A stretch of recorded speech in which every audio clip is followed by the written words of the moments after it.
Jika semua bid'ah itu jelek hanya karena Rasulullah tidak mengajarkan atau belum mengajarkan, maka cerita seperti ini nggak terjadi. Suatu saat itu ada sahabat, entah saking kangennya Allah entah gimana, ketika iktidal itu baca Rabbana lakal hamdu hamdan katsiran thayyiban mubarakan fi. Itu tidak lazim karena selama ini Nabi ngajarkan Rabbana lakal hamdu mil as-samawati wa mil al-ardi wa mil ma syi'ta min syai'in ba'du, atau yang terkenal dibaca Rafa Rabbana lakal hamdu mil as-samawati wa mil al-ardi wa mil ma syi'ta min syai'in ba'du. Lalu karena itu enggak lazim, setelah sholat Nabi tanya, ayyukumul qail, dari kalian semua ini yang melafadzkan kalimat itu siapa? Semuanya diam karena takut disalahkan Rasulullah SAW. Semuanya diam, tapi setelah akhirnya Nabi ngendikan, fa inni ra'aitu isnataya asyara malakan yabtadiruna ayyuhum yaktubu awwalu. Saat tadi melihat 12 malaikat, mereka berebut sekali untuk mencatat kalimat itu. Kalimat itu begitu indah sehingga 12 malaikat tadi berebut ingin mencatat. Al-Fatihah. Bismillahirrahmanirrahim. Ar-Rahmanirrahim. Surah Khairil Muhammadi alaihim waladhdallin. Terus niki napa niati nggih dawuhe Mu'ad bin Jabal niku ta'alu bina nu'min saatan. Terus Mu'ad bin Jabal teng riwayat Bukhari sering dawuh, ayo rene moro aku, ayo do iman bareng-bareng. Dados ngaji kados ngeten niki termasuk nambahi napa iman. Assalamualaikum warahmatullahi wabarakatuh. Bismillahirrahmanirrahim. Tabarakalladzi nazzala al-furqana ala 'abdihi liyakuna lil 'alamin nadhira.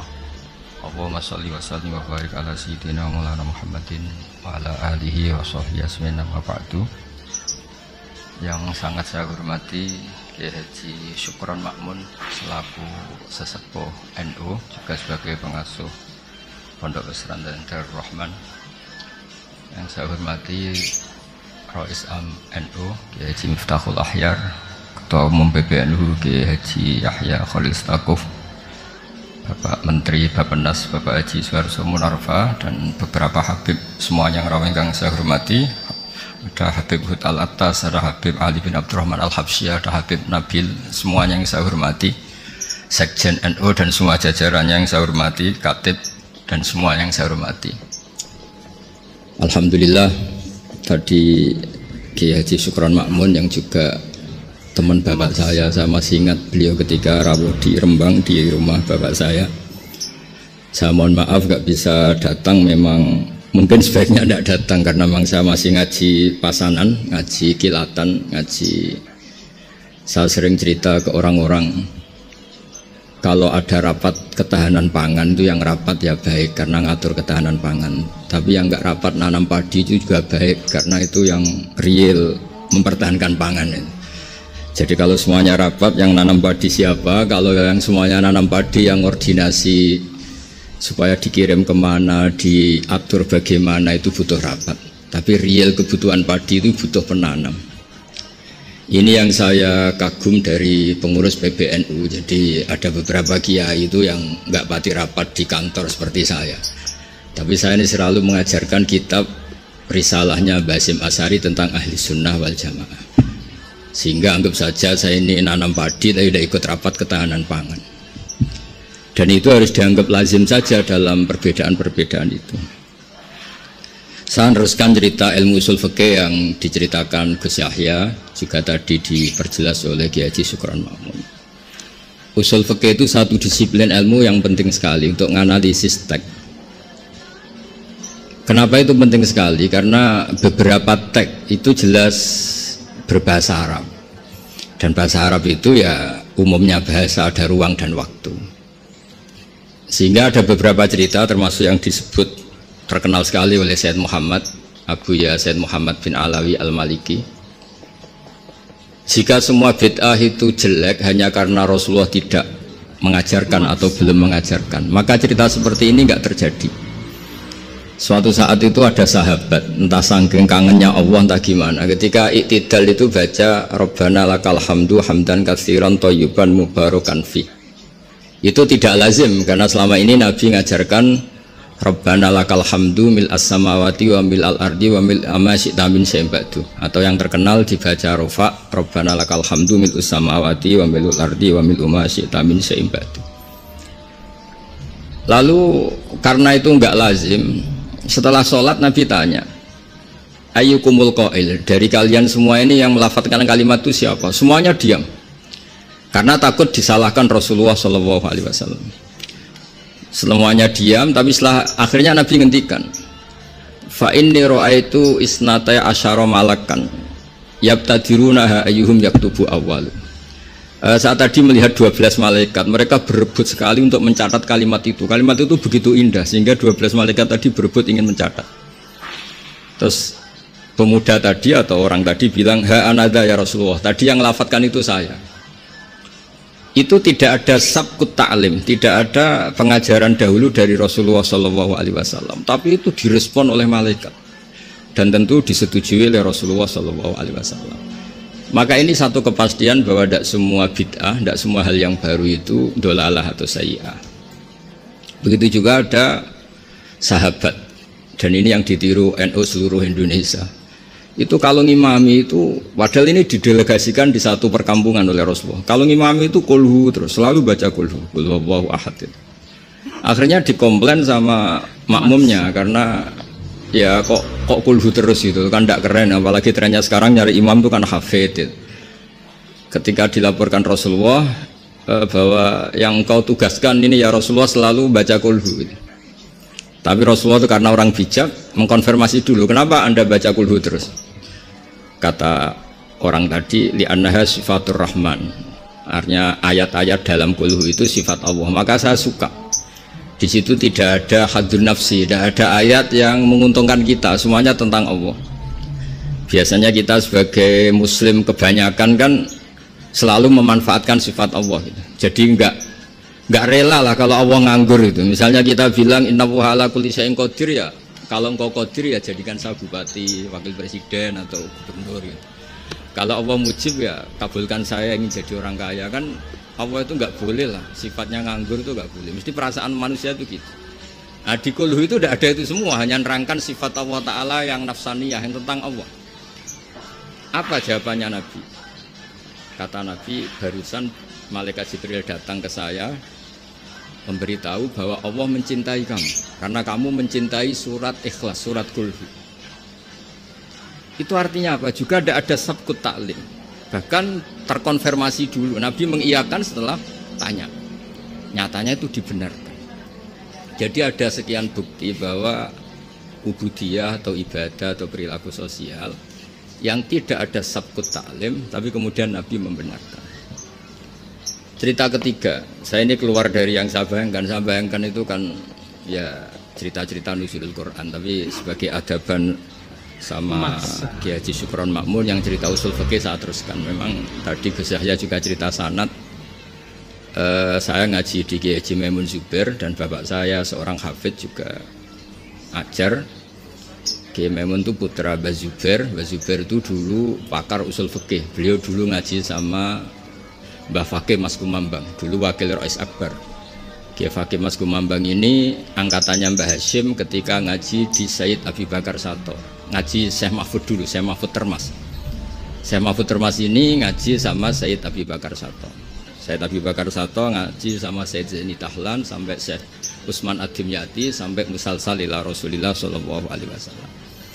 Sehingga ketika Pak Syukron Makmun cerita usul fikih, saya terus menjadi ingat ketika ngaji Jamul Jawame, ngaji Lubul Usul, beberapa kitab yang menjadi keharusan untuk meneliti tek-tek Quran hadis. Cerita ketiga, dan ini terakhir karena apa ya, selain materi saya juga nggak yang saya bayangkan ya, memang saya tidak bisa datang ke sana. Ketika Rasulullah SAW cerita, saya melihat surga, kemudian dengar derap sandal itu. Sandal klompen itu. Terus Nabi tanya, ini sandal siapa kok sudah di surga, suara siapa? Dijawab itu suara Bilal. Walhasil terus Bilal ditanya, kenapa engkau begitu cepat masuk surga, apa resep kamu? Saya tidak pernah wudhu kecuali setelah itu saya sholat. Akhirnya jadilah syariat sunat rakaatail wudu. Ada sholat sunat disebut sunat rakaatail wudu. Dan lagi-lagi dibenarkan oleh Rasulullah Shallallahu Alaihi Wasallam. Sehingga cerita-cerita seperti ini mengilhami semua kreasi-kreasi ibadah yang tidak mahdhah dan tidak merubah pakem dari kaidah yang disebut Rasulullah Shallallahu Alaihi Wasallam itu, maka itu disebut bid'ah hasanah. Dari segi baru bisa disebut baru, tapi dari segi sesuai al-qawaid al-muqarrarah tetap disebut itu hasanah. Sehingga Islam ini ittasa'afaku, Islam ini cakrawalanya luas sekali. Sebab itu ketika Rasulullah Shallallahu Alaihi Wasallam intaqala ila rafiqil a'la, ya, bahasa halusnya wafat itu intaqala ila rafiqil a'la. Ada khilafah yang dipilih konsensus, yaitu Abu Bakar As-Siddiq. Ada khilafah yang ditunjuk, yaitu Umar bin Khattab. Ada khilafah yang ditentukan ahli syura, yaitu Utsman bin Affan. Ada khilafah yang dipilih lagi oleh syura, yaitu Sayyidina Ali karramallahu wajhah. Dan semuanya itu juga akhirnya ijtihad, dan ijtihad itu sangat luas di ranah usul fikih. Saya beri contoh, misalnya dulu sahabat begitu mencintai Madinah karena itu Madinatul Rasulillah Shallallahu Alaihi Wasallam, muhajiru Rasulillah, tempat hijrahnya Rasulullah. Tapi Sayyidina Ali itu akhirnya pindah di Irak, di Kufah, karena beliau ingin nasrul ilm. Jadilah Kufah melahirkan Baghdad yang menjadi Qubbatul Islam. Di situ lahir ulama-ulama top, termasuk Sultanul Ulama Syaikhul Qadir Jilani. Imam Syafi'i pernah hidup di Baghdad. Semua ulama besar pernah hidup di Kufah, di Basra, di Baghdad. Sehingga di Kufah zaman itu jadi markazul ilm. Di Basra juga sama, jadi markazul ilm. Lahirlah Hasan Basri, lahirlah ulama-ulama top. Karena barokahnya nasrul ilmi yang digerakkan Sayyidina Ali karramallahu wajhah. Tapi banyak juga orang yang nggak ingin Madinah itu kosong. Lahirlah Imam Malik yang nggak pernah meninggalkan Madinah. Nah, sisi pandang yang berbeda ini ya karena barokahnya usul fikih, ada illatul hukmi, ada alasan kenapa hukum ini terbentuk. Sehingga barokahnya pemikiran-pemikiran itu kita tidak pernah kering, nggak pernah punya pakar-pakar usul fikih. Yang saya tahu, misalnya Mbah Zubair punya murid Kiai Haji Sal Mahfud yang ngarang kitab Thariqatul Fusul. Itu juga berkat beliau ngaji sama Mbah Zubair, zaman itu ngaji Jamul Jame', ngaji Lubul Usul. Akhirnya setelah Mbah Zubair mewakili Mbah Fakih Mas Kumambang, mewakili Mbah Mahfud Termas, kemudian mewakili Sayyid Abi Bakar Sato, juga mewakili dari abahnya namanya Mahfud bin Abdullah bin Abdul Manan. Ki Abdul Manan ini yang orang pertama Indonesia yang di Al-Azhar di Mesir, sehingga di kedutaan Mesir orang Jawa pertama alim alama yang di sana namanya Syekh Abdul Manan. Itu ngaji sama Sohibul Ithaf yang punya Syarah Ihya, namanya Ithafus Sadatil Muttaqin, Ithafus Sadat Al-Muttaqin. Itu kitab yang luar biasa karena Ihya dikarang 600 tahun yang lalu, itu tidak ada yang berani mensarai. Dikarang oleh Hujjatul Islam, kitab legenda. Itu yang menyarai pertama adalah Said Murtado Az-Zabidi, gurunya Ki Abdul Manan. Ki Abdul Manan itu mbahnya Syekh Mahfud. Jadi Ki Abdul Manan punya putra Ki Abdullah, punya putra Ki Mahfud. Ki Mahfud ini punya putra namanya Muhammad. Nah, Gus Muhammad ini yang mulai hidup lagi di Indonesia, di Betengan Demak. Lalu Syekh Ithaf ini, Sayyid Zabidi ini nganalisis ilmu itu luar biasa. Ini yang al-ilmu bidiroyah. Di luar riwayat itu ada al-ilmu bidiroyah. Kita tahu tadi dawuh Pak Sukron, kita madaih, kita maulid, dan maulid itu luar biasa. Di situ ada sejarah Rasulullah, ada sholawatan, ada semuanya. Dan ketika kita pakai ilmu diroyah, kualitas sholawat ini luar biasa. Bukan sekedar biasa, luar biasa. Hadhihi kalimatul mahabbah, ini kalimat mahabbah yang menjadikan kita tidak akan kecelakaan kayak yang dialami umat Isa alaihissalam. Yaitu Rasulullah SAW ini jadi nabi setelah Nabi Isa alaihissalam. Di mana orang yang senang sekali sampai memposisikan di atas kapasitas sebenarnya, sampai menuhankan. Yang benci juga benci sekali sampai menuduh yang macam-macam. Akhirnya apa? Umatnya Nabi ini dikelola oleh kalimat sholawat. Yaitu umatnya Nabi itu begitu mencintai Nabinya, sangat-sangat mencintai, tapi tidak pernah sampai menuhankan. Itu apa? Yaitu kalimat sholawat, kata Sayyid Zabidi.